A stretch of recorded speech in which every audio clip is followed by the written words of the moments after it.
What's up again, guys? Brian here at 3TR, and I have another one of my own requested list videos to share with you guys today. Now, since a lot of you actually really enjoyed my top 5 most overrated video games list video, I was requested by another great subscriber of mine to go over my top 5 most overrated movies. So, to jump right into number 5, I have to admit, 2 of them I have to cheat on, because in terms of 5, I've never actually seen these films. But from what I've heard, and from what I've heard in the box office, from what I've heard from other people, it's overrated to me. And that is the Hunger Games movies. Not just the 2 that are out, but the one that's coming out, I believe, later this year, and I think the second part, I don't even know what the hell it's called. My problem with the Hunger Games is that I heard so many people talking about this, and after going through Harry Potter, which I absolutely enjoyed, and going through the travesty that was Twilight, I was just not in the mood to go through another book franchise. So, legitimately, I actually did read all the Hunger Games books. I've read them all, and if these movies are anything like the books, which generally the movies usually aren't as good as the books, then this is not a film series I'm going to really enjoy. And the fact that they are doing the same book crap of splitting the last book into 2 parts is ridiculous. Look, at least with Harry Potter and the Deathly Hallows, there was actually enough material to split it into 2 films. There was no reason for them to do it with Twilight, and there's no reason for them to do it with the Hunger Games. So this is just clear cash grab, and that's what makes it overrated. I don't think it's a very good, book series. I mean, it's got its moments, but I don't think I would really enjoy this. So that's why it's number 5 on this list. Going on to number 4 is something that I think a lot of you guys are going to be a little bit surprised that it's this low, but let me explain. And that is the Avengers. Now, I gotta admit, when I first saw the Avengers, I actually really hated the film. I was going into this film, well, first off, I saw it on opening day, so I saw it with this really big crowd of people, and my crowd I was sitting was just so into the film that I just didn't get it. So I went back maybe a month and a half later, and I saw the movie kind of in an empty theater, and I kind of also didn't like it the second time. Now, it wasn't until maybe 3 more extra watches that I kind of understood what this new direction that Disney wants to take Marvel is going to be, and this is the type of superhero films that they were going to make. The reason I didn't like it the first time was because I was kind of expecting, with all the praise and success I've been hearing, I was expecting something like The Dark Knight. But the way I see Avengers, in comparing it to The Dark Knight, is that Avengers was something the Dark Knight never wanted to be, which it could have. It could have easily have been something like the Avengers, which I think that's what they're going to do with these new DC universe, which, I'm not too excited about. But The Dark Knight is something you could never do with the Avengers. You could never do that. But over time, I legitimately do like the Avengers now. Now that I understand exactly the type of tone that we're getting with these particular Marvel films, I now have a better understanding, and therefore I have a much better mindset of what to expect going into each and every one of these Marvel films. Now, that does not mean that I think this is the best Marvel film. I think that Iron Man 1 and Captain America the Winter Soldier blow this movie out of the water. So the fact that everyone praised it as being the greatest superhero film ever made is ridiculous, because let's be honest, the Avengers do not do jack shit until the end of the film.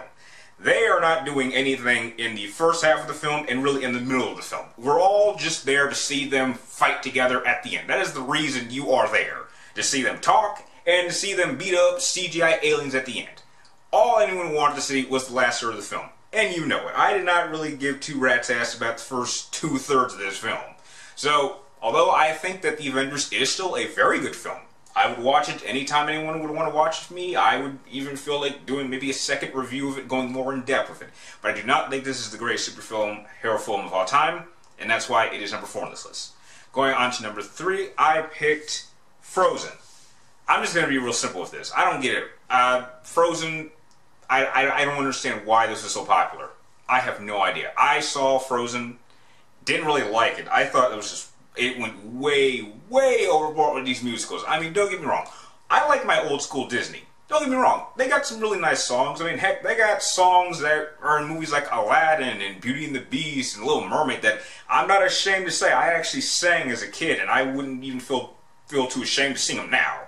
But Frozen was just too much. I thought it was just way too much. The story was somewhat predictable. The characters were just kind of meh. So I really have no idea why this film was as successful as it was, but I don't think it deserves it.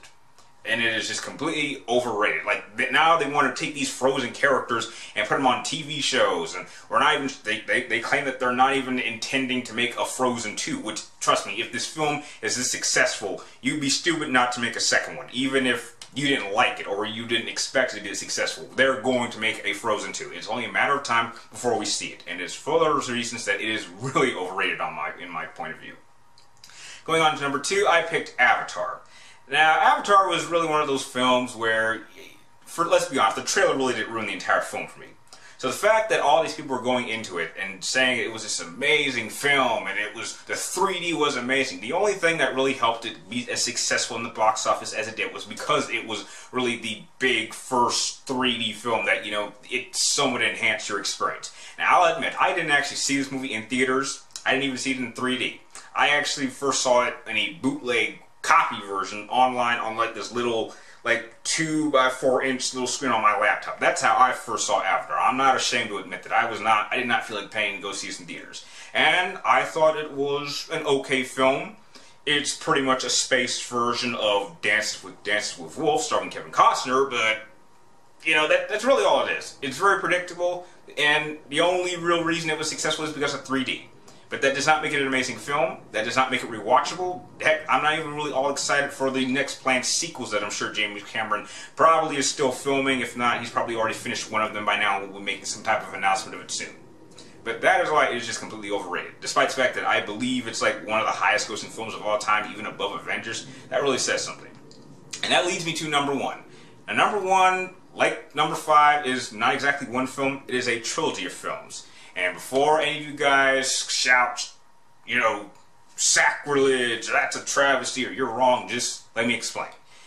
In my opinion, the number 1 most overrated movies of all time are the Star Wars original films. Now, look, I'm not going to go on some tangent and say that I think the prequels are vastly superior, because they're not. The prequels have a lot of problems. Do not get me wrong. I've grown up, I've rewatched those films, a lot of big problems. But I have just as many problems with the original films. I mean, if I was ever asked to, I could literally do a legitimately top 10s list of the top biggest problems I have with these Star Wars original films and why I don't think they're that great. And the fact that everyone is so excited for Star Wars Episode 7, and from what I've seen, it looks like they're going more towards the old school style of the 70s. I mean, they recently released like a video showing X-Wings, and if this video movie is going to take place 30 years after Return of the Jedi, which, you know, that film's got a lot of problems, I might say. And if the little plot summary which was recently released is correct, this doesn't look like a film I'm going to really enjoy all that much. So the fact that everyone is so excited that we're going back to the original Star Wars, and this is the style, this is the feel that the next set of Star Wars films is going to be, then I am not in for a very good ride at the movie theaters when Episode 7 arrives. Don't get me wrong, I think Star Wars is good for its time, but in the long run, I think it's just nostalgic value that keeps it popular. I don't really think these movies hold up to today. And that is why, in my opinion, the original Star Wars trilogy are the most overrated films of all time. Now, if you like this particular list, feel free to like, comment down below, and please subscribe to track me in my future top 10s list videos, and tell me what are some movies that you guys think are completely overrated. Tell me your list in the comments down below, and like always, thank you guys for watching. You're awesome, and I'll see you next time.